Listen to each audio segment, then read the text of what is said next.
Huh. I've been watching a lot of Monsters vs. Aliens lately. Uh, wonder, wonder how the movie is doing. Wait, only 59% of, average people liked it? Wait, hold on one second. Doesn't that mean... I swear, wasn't it... Wait, hold on. Let me think this through. That means people liked it only 2% more than Transformers Revenge of the Fallen. Oh boy.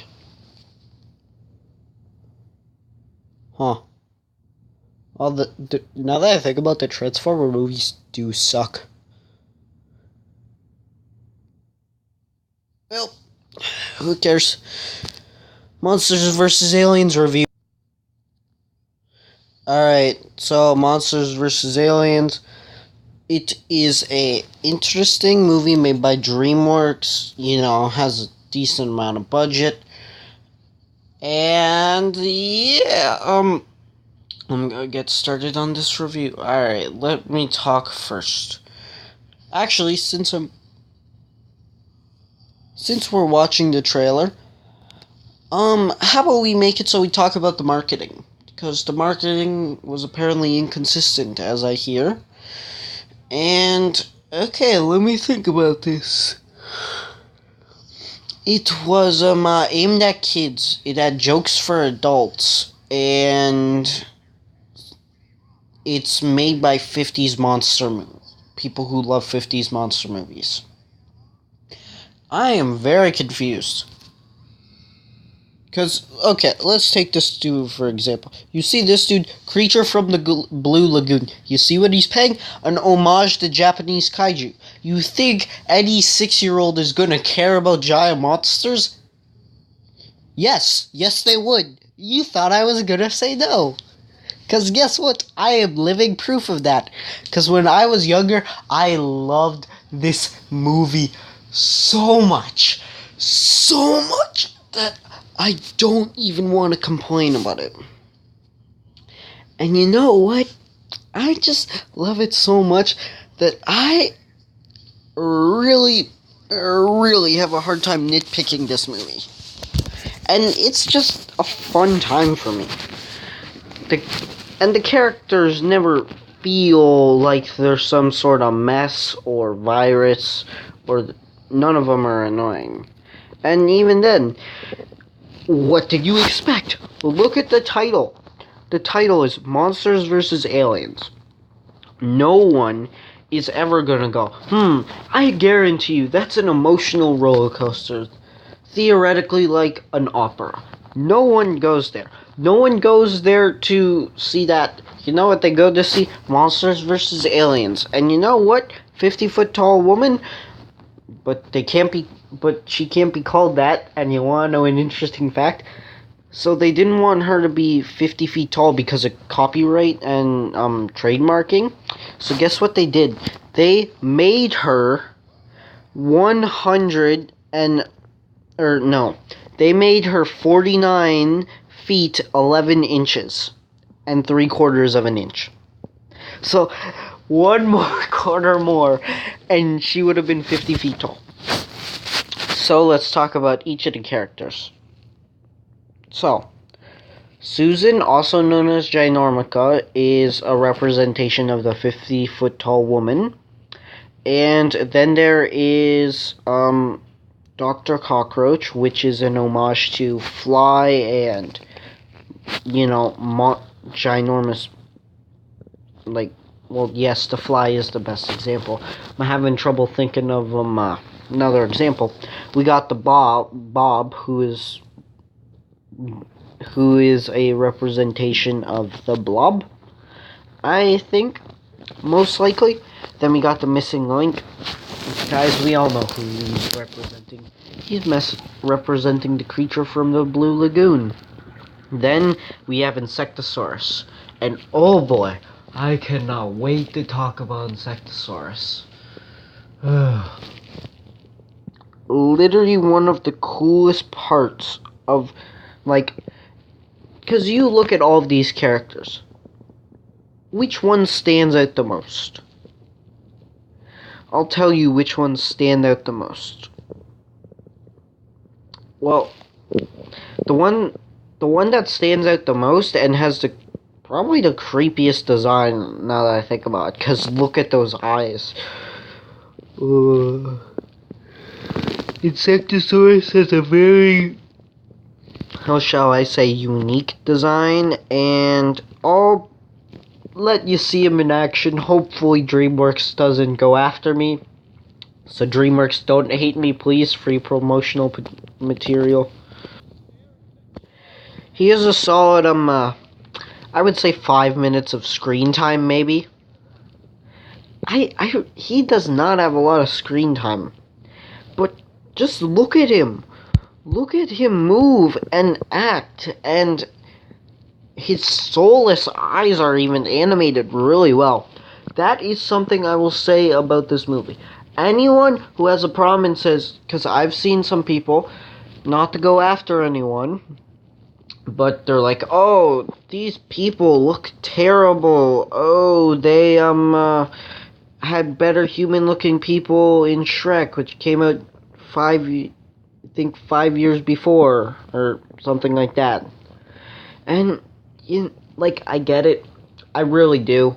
I get your reasoning. I get your example, but here's the thing. The movie isn't supposed to be looking like, you can always tell.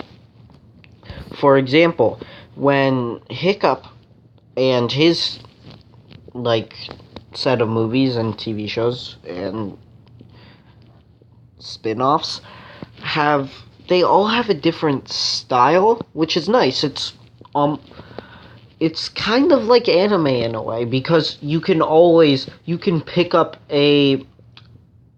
for example, you can pick up a book and obviously tell that for example, with My Hero Academia, it's I am about the butcher's name. Horikoshi. And if you read One Punch Man, you obviously know that it's Yukami Matsureka.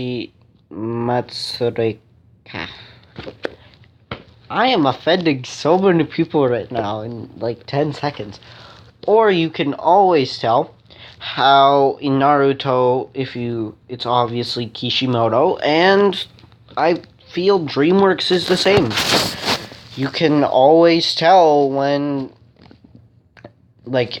if you just showed, for example, Susan, made her normal size, put her in Viking clothes, she would not be, even if you made it so she's still, she looks the exact same as all the other people in the village, just her animation style is the one from Monsters vs. Aliens, guess what?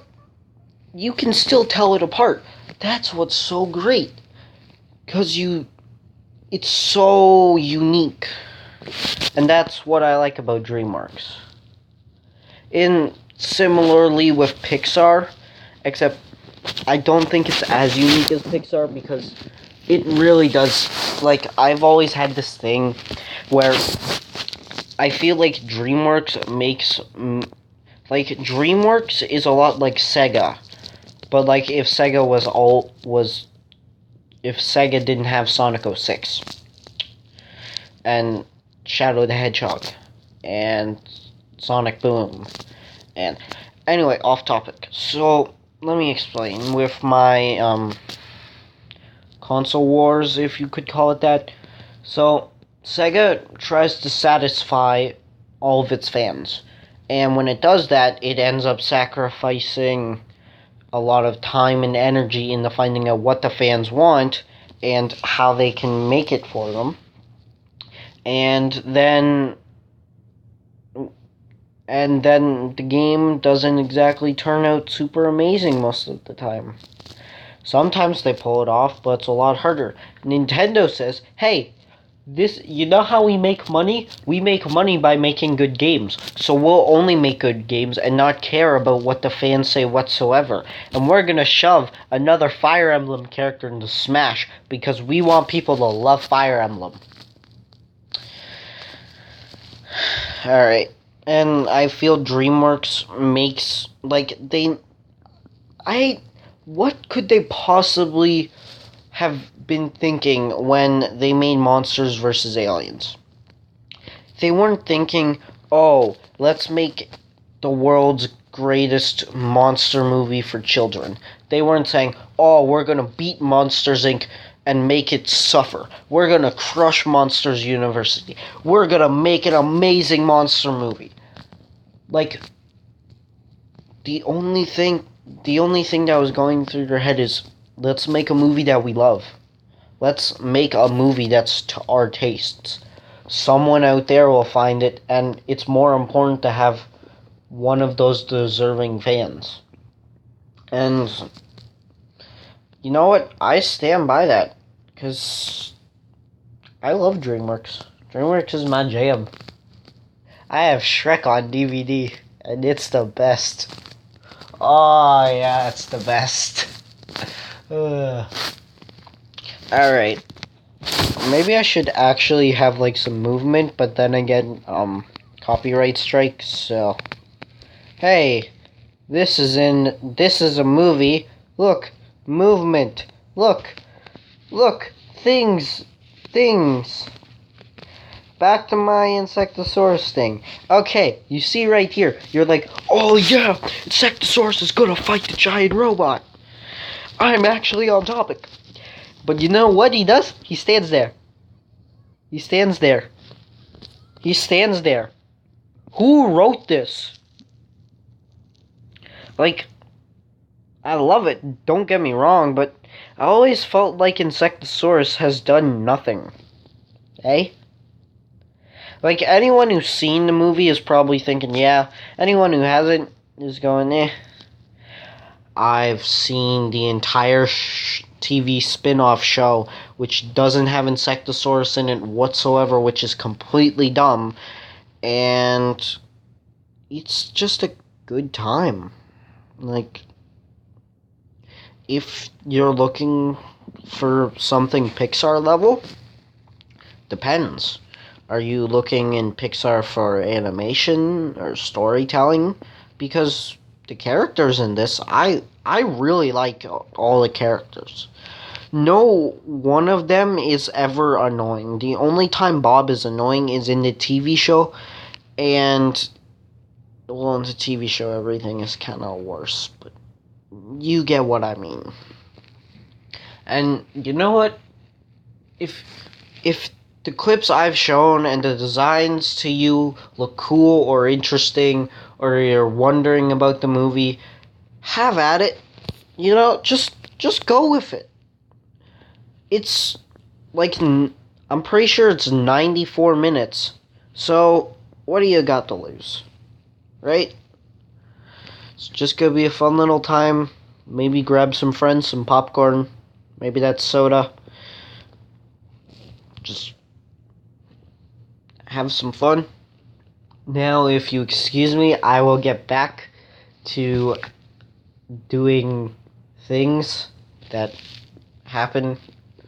And you can all have a great day, and we'll see you later. Oh, wait, I almost forgot. Yeah, this is the dark age of YouTube, so please, like, send likes or subscribe. You know, just a little bit, please.